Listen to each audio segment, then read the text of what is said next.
Hi, welcome to Nevin's Lab. I am trying to record this review.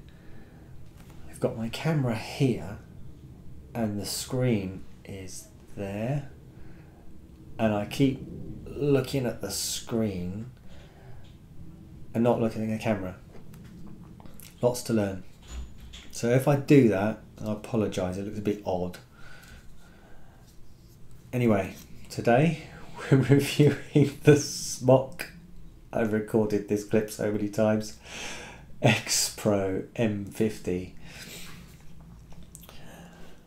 I got in touch with the gent from Vape Store UK. He did a text review. He actually posted it on Twitter, and I had a little read of the text review that he'd done, and I liked the sound of this device, and so I got in touch with him and said, have you got any in stock? Can I have one? And he said yes, they've got some in stock at the Watford Vape Store, and he told me to that he would have one reserved for me, and for me to go down and collect it when I was ready. So I went down there today to the Watford Vape Store, and the lovely Carleen, helpful as ever, wonderful service. She had my XPro waiting for me behind the counter. So thanks very much, first of all to Vape Store UK, and secondly to Carleen. Comes in a box like that, but you'll see that in the close-ups. I'm going to put up a splash screen which has got all the details. Essentially it's aluminium alloy, zinc alloy box, goes up to 50 watts. Nice little screen on the side. It's not focusing very well. The focus is much better on the close-ups, and that's about it for now. See you in a bit once you've looked at the close stuff. Oh, and by the way, that is the molecular structure of nicotine. Quick update. This is the 65 watt version from Watford Vape. Quickly show you. Manual focus on the webcam, I'm afraid. So you see there on 60, whack it all the way up, 65. Interesting feature. So 0.5 ohm build in here, and if I try and fire it, power reduced, and then it will fire at 60. So focus, got some protection in there, and quick vape at 60 watts, and then I'll let you get back to the rest of the review.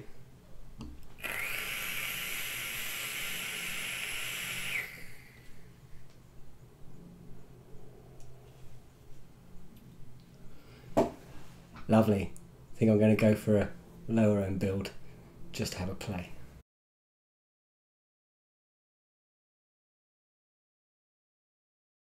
SMOK XPro M50. That's the box.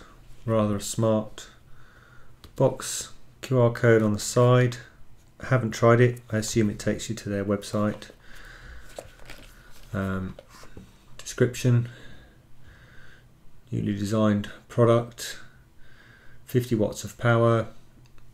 Goes from 0.2 ohms to 4 ohm atomizer you can use on it, so it goes pretty low, and authentication etc. on the back.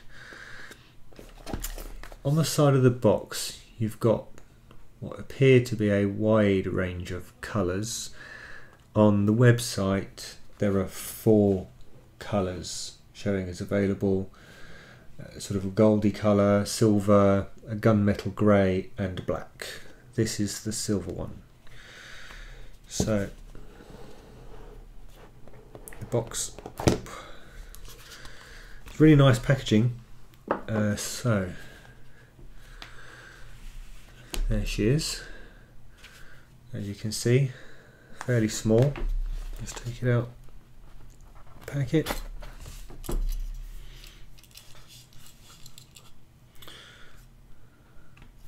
Very nice, neat device.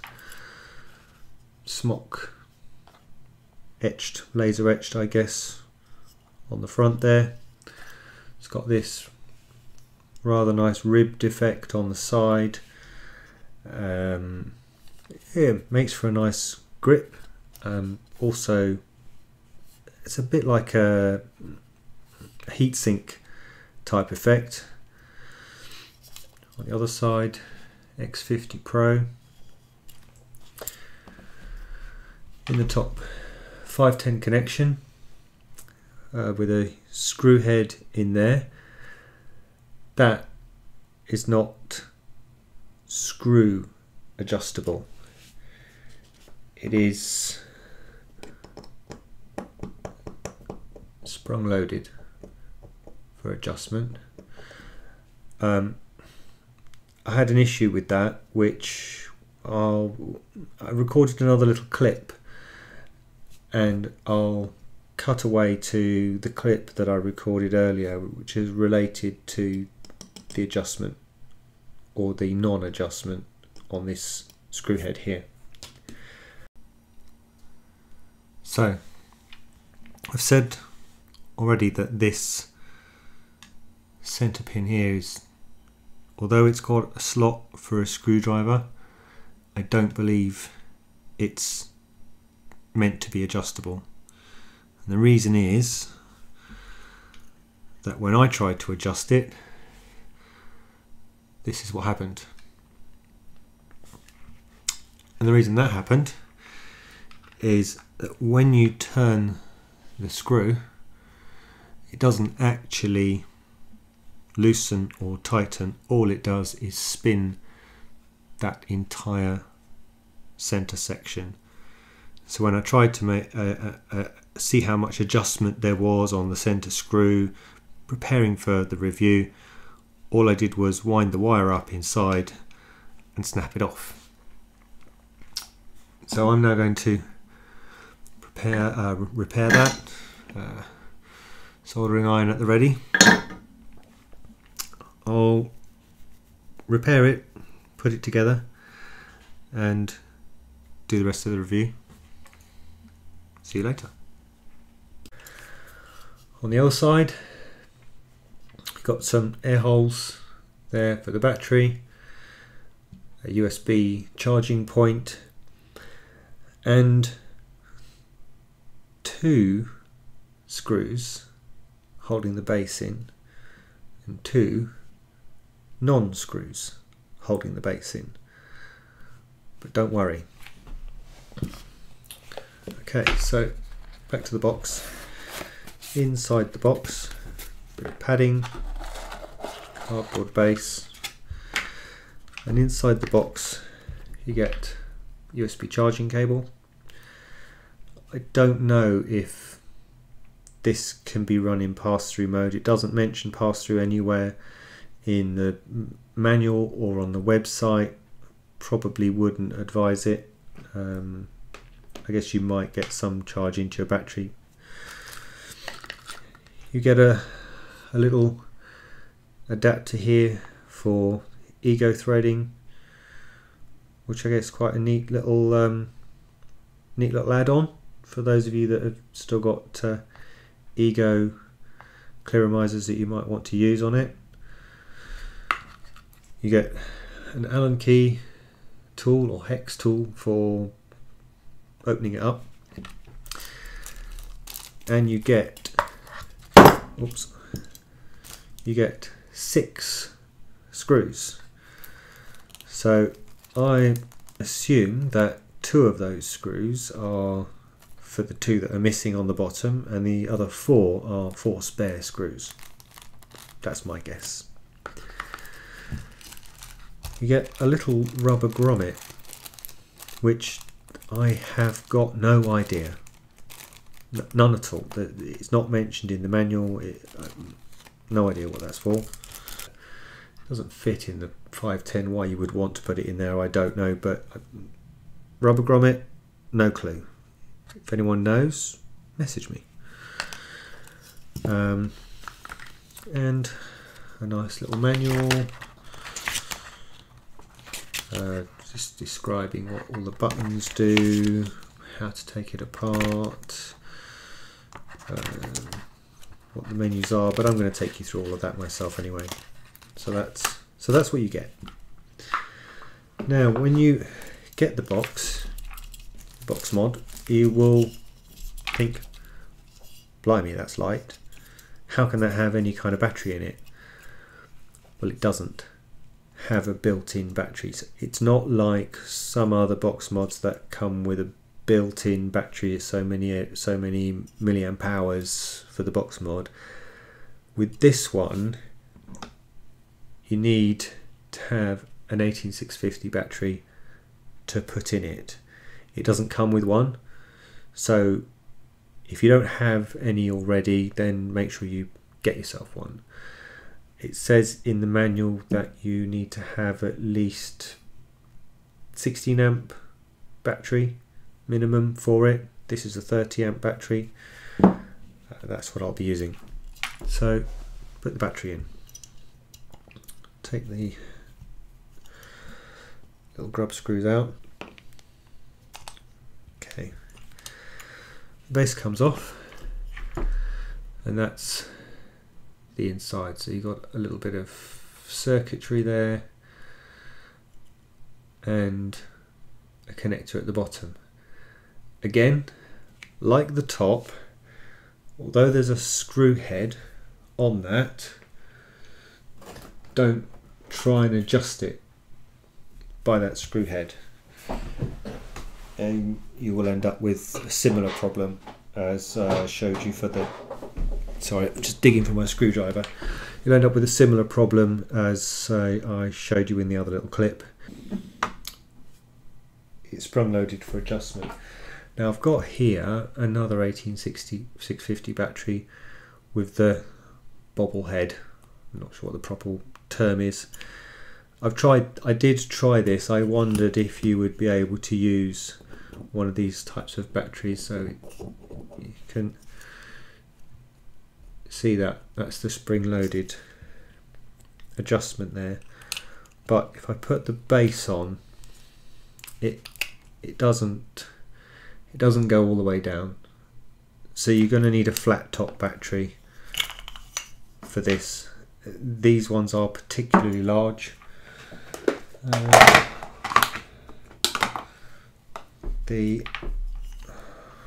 This is the AW with the, those are slightly smaller. You could use, that goes flush, so you could use an AW with the bobble head on, not the E-Fest. So the E-Fest 35 amp batteries, which are relatively popular, they're too big. My Sony fits fine, that's a flat top. My AW also fits. So I'm going to use the Sony. So basically, put the battery in, normal way round, plus to the top. Put your top on, screw it together.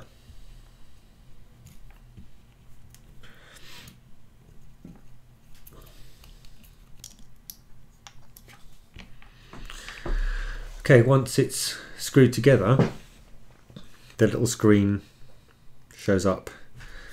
This screen seems to be lit all the time. I haven't noticed at any point that the screen has blanked or gone into some kind of screensaver mode or anything. I haven't used it very often. Maybe it does at some point. So essentially, I'm going to turn it off. it's got a really neat interface. So that's it turned off. 5 clicks to turn it on, a nice little smiley face and a welcome, and it comes up like that. And you got plus and minus for the number of watts. You see it increments by 0.1 of a watt, so you got very fine control of that. An awful lot of devices I've seen increment by 0.5 of a watt. This has got very fine control, but on the other hand, if you want to go up by 1 watt, you've got an awful lot of clicking to do to go up the wattage. It has another mode which is called SMOK mode. So to get into the other menus, you click the main button 3 times. 1, 2, 3. Comes up with the menu. You've got 2 menus. The second menu is the power on. If I'd clicked it again, it would have gone power off and switched itself off. Click it 3 times. The first menu, wattage mode. Click it again, SMOK mode. Sorry. 3 clicks. SMOK mode, wattage mode, SMOK mode. If you put it in SMOK mode, you can't select the wattage anymore. It's not entirely clear exactly what happens. My understanding is that it will deliver the wattage that the battery will give you. So it's a bit like a mechanical mod, in that the lower resistance ATI you've got on it, the more wattage it will draw. It's quite neat. If you put a, let me just put an atomizer on here. So I've got a,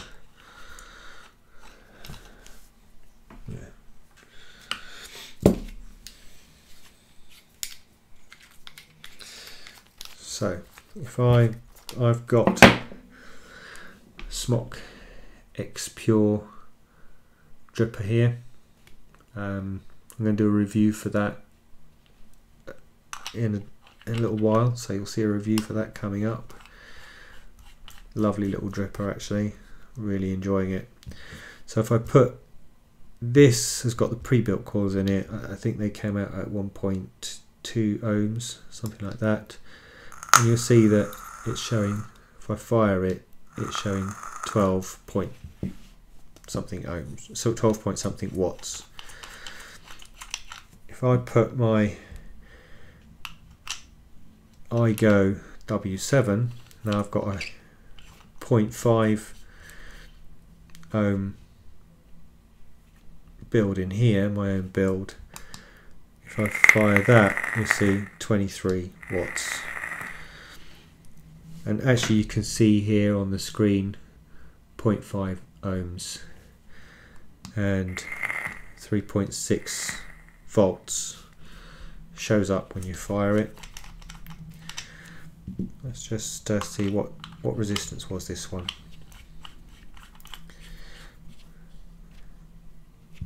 Fire it, there we go, 1.1 ohms, 3.8 volts shows up on there. So it gives you quite a bit of information all on the one little screen. I'm really liking it. I haven't used it much in SMOK mode. The amount that I have used it, I've been using it in the wattage mode. So that is essentially it for the close-ups, I think. We'll go back up top and finish off the review.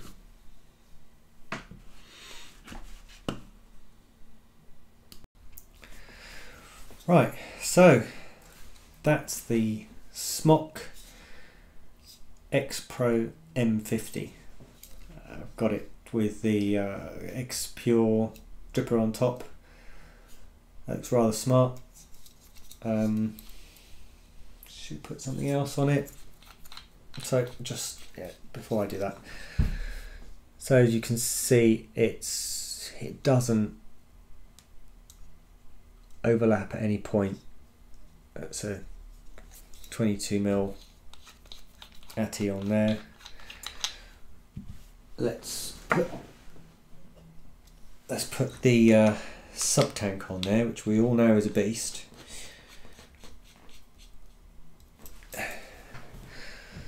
So that's with a sub tank on it. It's a little bit out of proportion, I'd say, but you know, it doesn't overlap too much. This is with the Atlantis on it, again looking good, but I'm liking it with the dripper.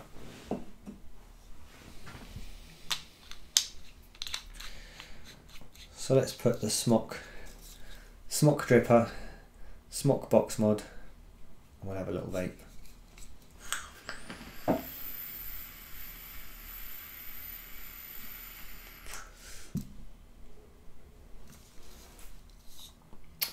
That's really nice. It fires pretty much instantly. Nice clear screen. It's got a nice feel. It's very light. That's one of the things that I've noticed about it particularly is it's really light in your hand, small in your pocket. If you had a small ATI on there, you know, you could carry that around with you. The only issues I've got with it is, I don't know if you can hear that. Hear that rattling? So that's these plus and minus buttons. They're just a little bit loose, and at first I thought something was loose inside, and then I realised it was the buttons. The other thing to watch out for is the fact that it doesn't have a battery built in. Use your own batteries, but I assume that keeps the cost down. For $69.99 for the XPro M50. There is also, I believe there's an M33, also relatively new out. I can't find it now. I don't think they've got it in stock yet. And the only other thing to mention as a possible negative is that it doesn't say anywhere in the manuals or description or whatever that screw head that is in there is not for screw adjustment. So just be careful. Don't try and adjust it with a screwdriver. Rely on the sprung adjustment that's in there, and that's it really. It's a really nice little box mod. It's my first box mod, so I don't have a lot of anything else to compare it with in terms of other box mods that are out there. But you know what, I rather like it. For 70 quid, it's a nice little handheld device, 50 watts. That's got to be plenty for the vast majority of people. Goes down to 0.2 ohms, so unless you're seriously mega cloud chasing, going 0.0 something ohms, this will do for most people. This will certainly do for me, and I'm loving it to bits. So thanks for watching. Come back, watch the review for the X Pure that's coming up. Also have a review coming up for the Venturi. Oh dear. And I will be doing a review for this rather gorgeous mod. Anyway, See you soon. Bye bye.